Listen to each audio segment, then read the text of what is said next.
Right here, you're getting a really good view from Thomas Pesquet.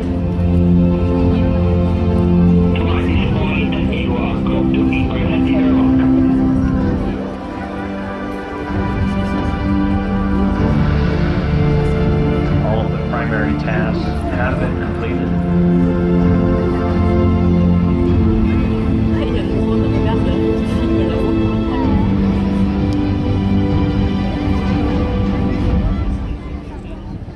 Voilà, on voulait faire une intro un peu hollywoodienne, mais la réalité de l'exploration spatiale, voilà, normalement on ne voit pas moi, mais on voit la suite de la vidéo. Voilà.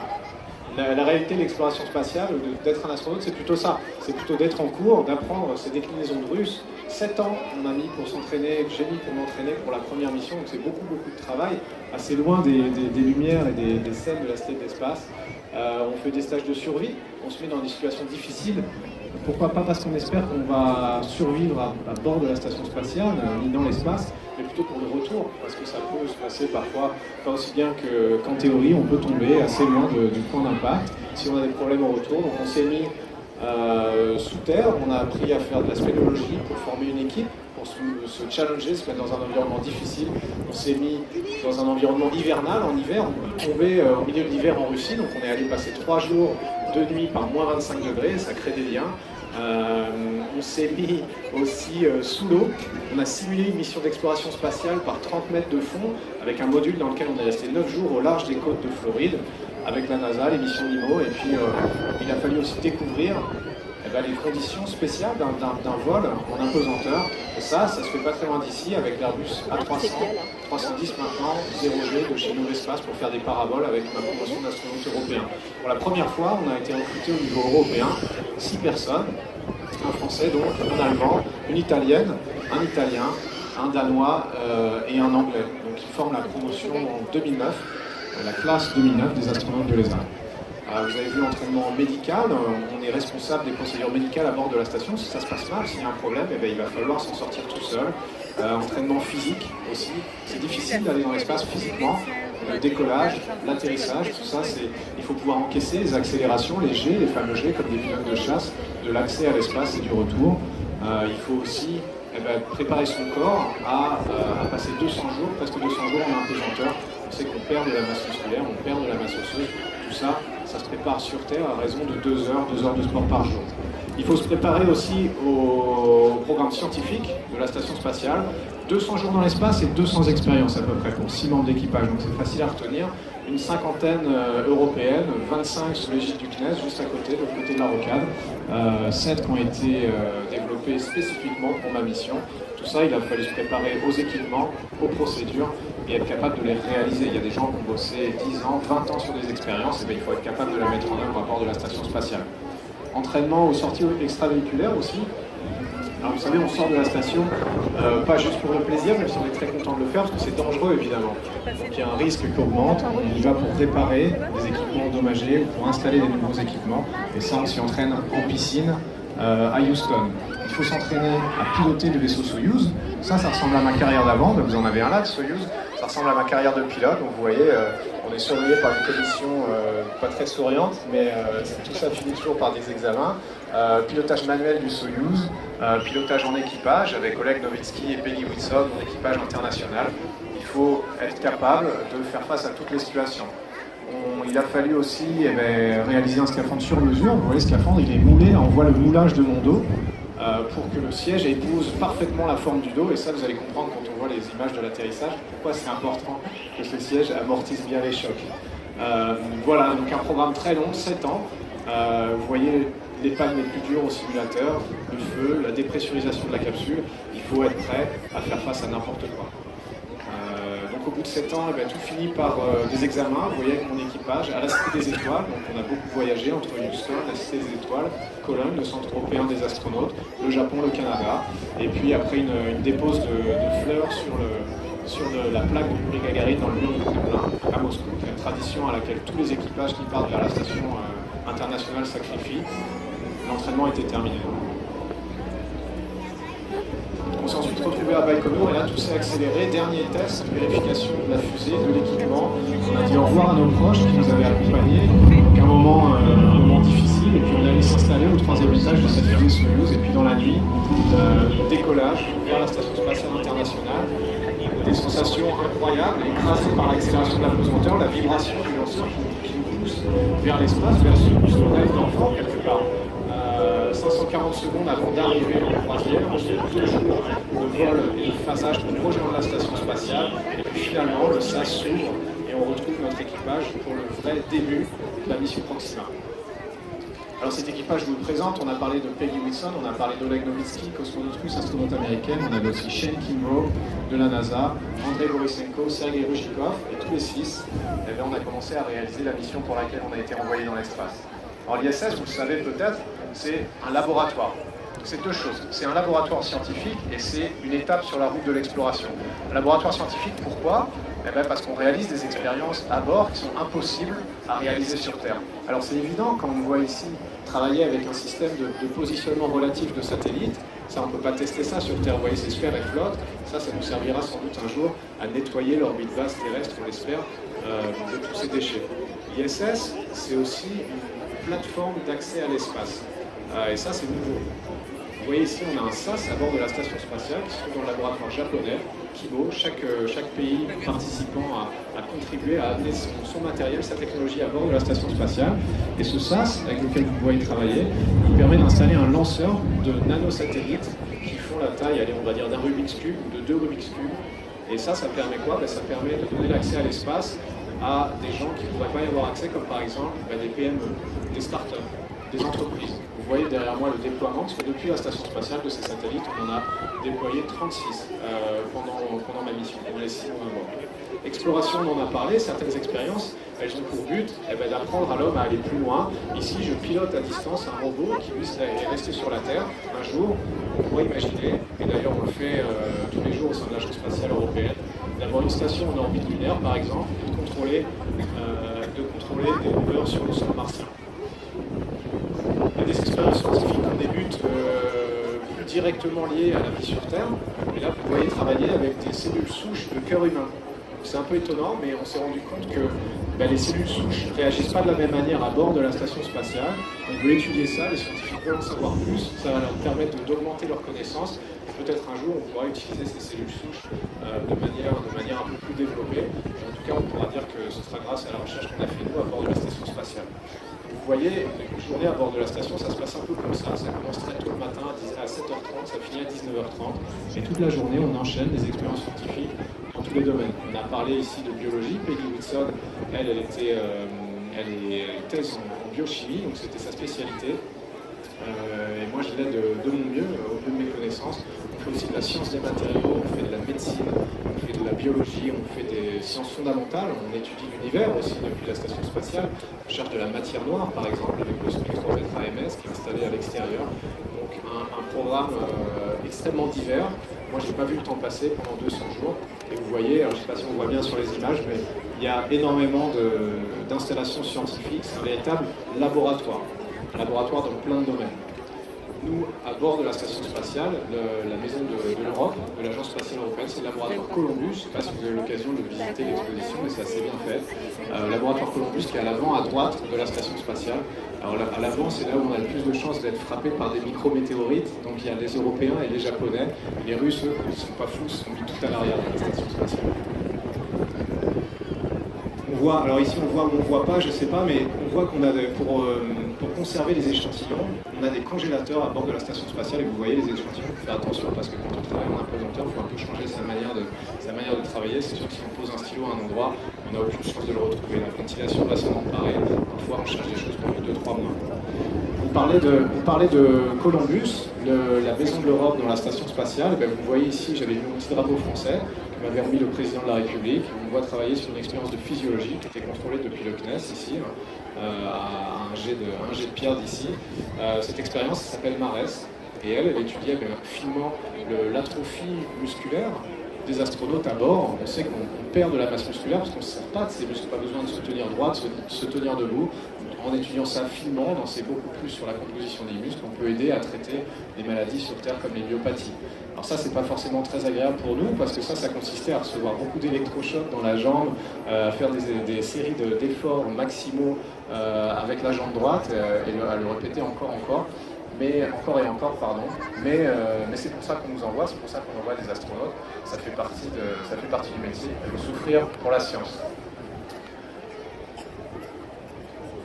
On voit ici Fyodor Yurchikhin qui était avec moi, qui est la deuxième partie de mon équipage. Je vous présenterai ensuite Jack Fisher. Alors on a parlé de biologie, on a parlé de médecine, on a parlé de plein de choses déjà, mais on fait aussi de la physique des fluides. Ici vous me voyez jouer entre guillemets avec des sphères remplies de liquides colorés. Ça c'est une expérience assez simple. Mais pourquoi je montre celle-ci? Parce que les expériences de physique des fluides, souvent, elles sont derrière des parois. On ne peut pas se permettre que les fluides se répandent dans la cabine, qu'elles sont derrière des parois. Mais on a notamment une expérience qui s'appelle FluidX, qui nous permet d'étudier finement le comportement des fluides, d'optimiser les moteurs des satellites, la consommation de carburant sur Terre aussi, et puis aussi d'étudier un peu mieux notre océan, pour comprendre des phénomènes de vagues, comme les vagues scélérates, qu'on ne comprend pas forcément encore sur Terre. Physique des fluides, neurologie. Neurologie, pourquoi? Parce que l'adaptation à l'impesanteur, c'est comme apprendre à faire du vélo. Il y a des branchements qui se font dans le cerveau humain qui ensuite se défont plus jamais. On ne peut pas désapprendre à faire du vélo, mais en étudiant finement le cerveau des astronautes, on peut en apprendre beaucoup sur une véritable cartographie du cerveau, et ça, encore une fois, ça va aider beaucoup de gens sur Terre. Biologie, on en a parlé. On voit ici Peggy Whitson qui faisait pousser de la salade en impesanteur dans le laboratoire Columbus. Cette lumière rose que vous voyez, c'est pas pour faire joli, c'est pour aider à la croissance des plantes. Et ça, non seulement, ça va nous permettre un jour d'aller plus loin, parce que si on va vers Mars, on aura besoin de faire pousser sa nourriture in situ. On ne pourra pas emmener toutes les ressources avec nous. Et en plus, ça avait l'agréable conséquence qu'on avait le droit de manger ces salades à peu près une fois toutes les 3 semaines le vendredi soir. Donc ça nous améliorera un peu l'ordinaire. C'est pas génial à bord de la station spatiale. On en reparlera. Encore une fois, c'est un peu sombre, mais on voit l'utilisation des réfrigérateurs, et ça me permet de vous présenter au nombre chinoise Jack Fisher, qui a réalisé avec nous la deuxième partie du vol. Alors la station, c'est un lieu de travail, on l'a bien compris, on en a parlé, mais c'est aussi un lieu de vie. Vous voyez ici que c'est grand, 900 mètres cubes, c'est le volume d'un Boeing 747, 6 personnes, c'est bien, mais c'est plein d'équipements dans tous les sens. Vous voyez, on dit souvent c'est mal rangé la station spatiale. Non, c'est pas mal rangé, c'est juste qu'on se sert de toutes les surfaces. Donc, il y a des choses au plafond, il y a des choses au mur, il y a des choses, chaque paroi derrière, il y a des calculateurs, des ventilateurs, le système de climatisation, on récupère les eaux usées, des choses comme ça, c'est extrêmement technique. Et ça donne cette impression de fouillis qui n'en est pas un. On voit que dans la station spatiale, on peut aussi être un peu créatif sur sa façon de se déplacer. Et moi, j'aimais bien notamment marcher au plafond la nuit quand les lumières sont éteintes. J'avais vraiment l'impression que ce n'était pas moi qui étais à l'envers, mais c'était la station qui était complètement retournée. Cette illusion du cerveau. Visite de ma chambre, assez rapidement, qui est le seul espace privé à bord d'une grande station spatiale très publique. C'est là où on dort, là où on écrit des emails assez proches, et là où on appelle sa famille. La cuisine aussi, ça c'était mon meilleur plat cuisiné de toute la mission. J'ai fait des space hamburgers. Mon équipage était très déçu parce qu'ils espéraient beaucoup mieux d'un Français. Ils pensaient qu'ils mangeraient super bien tous les jours. Très grosse déception. On avait quand même de la nourriture de Thierry Marx et d'Alain Ducasse en boîte pour les grandes occasions. Vous voyez ici Oleg et Fyodor côté russe. Et donc quand on ne fait pas tout ça, quand on ne mange pas, quand on ne fait pas de la recherche dans la station spatiale, qu'est-ce qu'on fait? On fait beaucoup de réparation et d'entretien. Il faut être mécanicien, plombier, on a vu qu'il fallait être médecin, mais il faut être capable de l'entretenir, de la faire marcher. Elle est dans un environnement extrême, cette station. C'est l'environnement le plus extrême qu'on puisse imaginer, l'espace. Évidemment, c'est difficile. Entretenir un avion, c'est difficile. Entretenir une base polaire, c'est difficile. Entretenir une station spatiale, c'est encore 100 fois pire. Il faut aussi s'entretenir soi-même. On voit ici, on voit pas très bien, mais c'est Oleg qui en impesanteur, fait de la musculation.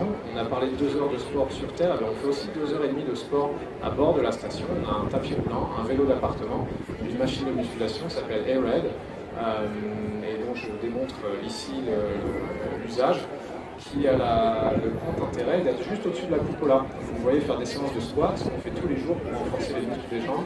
Juste en dessous, la lumière qui venait du bas, c'était la cupola par laquelle on a parfois la chance d'observer les paysages de la Terre, le spectacle de la Terre.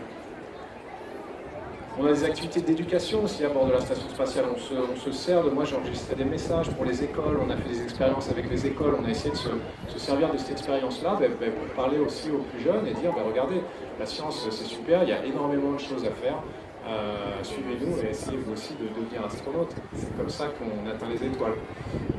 Dans le temps libre qui nous reste, après tout ça, il n'en reste pas beaucoup.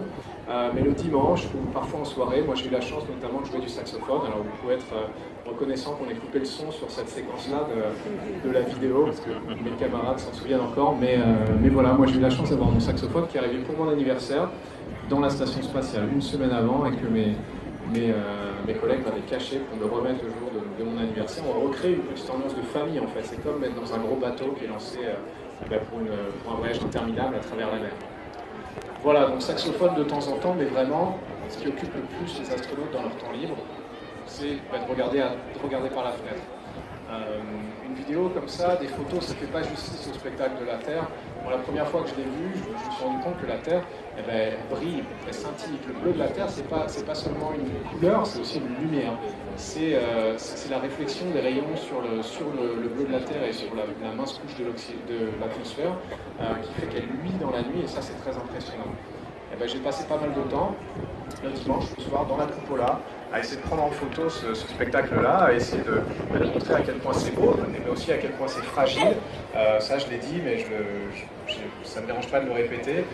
Tout ça, c'est très très très fragile. C'est vraiment l'impression qui se dégage quand on voit la Terre, que l'équilibre, il a l'air d'être assez instable, que ça a l'air facile d'abîmer tout ça. On voit malheureusement les traces de des activités néfastes de l'homme depuis la station spatiale, depuis cette coupe-là, que vous voyez là derrière Jack Fisher, qui était notre poste d'observation quotidien. Alors la vie dans la station spatiale internationale, vous l'avez compris, elle est bien occupée, mais elle est permise par des ravitaillements réguliers depuis la Terre. On voit ici le véhicule ravitailleur Cygnus qui vous amène 3,5 tonnes à peu près d'expériences scientifiques, de matériel, de vêtements, de nourriture, d'eau, d'oxygène, tout ce dont on a besoin pour simplement continuer la mission. Ce véhicule, on l'attrape avec le bras robotique qui fait 17 mètres, qui est articulé dans tous les sens et qu'on pilote depuis la cupola. Vous voyez peut-être ici le véhicule Dragon de SpaceX qui lui nous amène aussi le ravitaillement. Il a la particularité lui d'être capable d'aller se reposer au sol et non pas de brûler dans l'atmosphère comme les autres. Vous voyez ici Shane Kimbrough aux commandes du bras robotique pour une opération un peu délicate qui consiste à attraper ce véhicule qui vient se mettre sous la station, au vol stationnaire. On vole tous les deux à 28 000 km/h, mais l'un par rapport à l'autre, on n'a pas de vitesse relative et donc il faut l'attraper avec ce bras robotique qui se déploie dans toutes les dimensions. Une autre activité qui m'a été donnée de faire et qui fait partie du rêve, on va dire un peu le rêve dans le rêve d'aller dans l'espace, c'est de faire une sortie extravéhiculaire. Une sortie extravéhiculaire, ça se prépare minutieusement à l'avance. Vous avez vu beaucoup de travail à bord sur ces images, aussi beaucoup de travail au sol, il faut tout répéter. C'est le niveau de risque maximum qu'on peut prendre à bord de la station spatiale, d'en sortir, de se passer de la protection qu'elle nous offre et puis de s'exposer dans son scaphandre, puis jamais qu'un mini-vaisseau spatial lui-même, au vide de l'espace. Donc tout ça c'est extrêmement répété et vous voyez quand le sas s'ouvre et qu'on bascule la tête la première vers un espèce de trou noir béant quand c'est de nuit ou le fond de la Terre à 450 km en dessous quand c'est du jour, il faut s'accrocher c'est sûr, mais au moins on est en terrain inconnu. Vous voyez cette image, on est au final toujours relié à la station par un moyen ou un autre. Ici vous voyez Jack Fisher qui installe des antennes sous le laboratoire américain, qui est le milieu on va dire à peu près au milieu de la station. Et là, s'il devait se retourner, il a 450 km de vide et puis la Terre qui déroule, qui défile comme une grosse boule multicolore sous ses yeux. Alors, c'est sûr qu'il faut avoir le cœur bien accroché, surtout quand on est obligé de lâcher les mains et de travailler à deux mains, juste retenu par une longe comme ça. Il ne faut pas être sujet au vertige, ou il faut avoir confiance dans le processus. Ces images ici, elles datent de la première sortie. Je suis sorti avec Shane Kimbrough, on est allé changer les batteries. Et oui, ça a l'air bête comme ça, mais à l'extérieur d'une station spatiale, les batteries, elles sont à 35 mètres de la section horizontale, elles sont à la taille d'un frigo. Donc c'est quand même pas la même affaire que quand il faut le faire sur une voiture. Shane, lui, il avait des bandes rouges, je ne sais pas si vous l'avez vu, il était le chef de la sortie extravéhiculaire. Moi, j'ai les bandes blanches, ça veut dire que c'était lui le chef de la sortie extravéhiculaire. Ici, on doit chercher une fuite sur un système de refroidissement de nuit, juste avec les lumières de l'hélicastre. Et ici, vous voyez, ça vous donne un peu une idée de la dextérité, enfin du manque de dextérité qu'on peut avoir dans des gants. Le scaphandre est pressurisé. Bah, écoutez, c'est comme essayer de jouer du violon avec des gants de boxe. C'est un peu ça l'idée. L'autre parallèle que je peux vous faire, c'est faire de l'escalade en armure. Ouais, le scaphandre, c'est comme une armure, et il faut essayer de se déplacer sans rien casser, sans rien endommager à l'extérieur de la station, sans se mettre en danger soi-même, sans mettre en danger les équipements. Vous voyez Jack qui installe une antenne qui est reliée à lui et qui va installer sur la station spatiale. C'est énormément de concentration, mais c'est aussi parfois l'occasion de faire des images magnifiques. Moi j'ai pu faire quelques photos. Cette vidéo-là, c'est moi qui l'ai réalisée avec une GoPro qu'on avait emmenée pour filmer la sortie extravéhiculaire. Et là, malheureusement, vous ne pouvez pas voir grand-chose, mais c'était une partie de nuit, donc on est de nuit à l'extérieur de la station spatiale. Donc on passe derrière la Terre, hein, c'est ça la nuit orbitale. C'est comme la plongée de nuit, on est juste éclairé par un petit halo des lampes, et c'est facile de se perdre en fait. On travaille tellement dans toutes les directions, dans toutes les orientations, que parfois on ne se rappelle pas par où on est venu.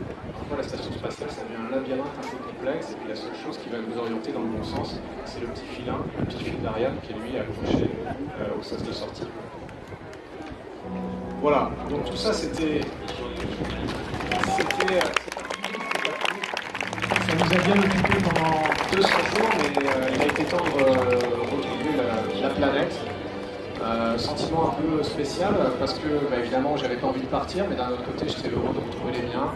On est redescendu avec collègues, désorbitage, manœuvre de freinage, séparation du vaisseau en 3, rentrée freinée au moyen du bouclier thermique, descente sous parachute, et puis le choc dans la steppe du Kazakhstan dont je vous parlais tout à l'heure, qui est l'équivalent d'un gros accident de voiture. On a été tout de suite récupérés par les équipes et les médecins du Centre des astronautes européens, ramenés chez nous, et on a été livrés, non pas à notre famille, mais aux scientifiques, parce qu'évidemment il fallait des données et des prélèvements immédiatement après le retour, donc ça, c'est ce qui m'a occupé l'essentiel de mon temps. Voilà, très rapidement, j'espère que je ne vous ai pas trop endormi l'histoire de cette mission qui s'est terminée donc officiellement avec les derniers prélèvements en septembre. Maintenant, il va être temps de se préparer pour la prochaine.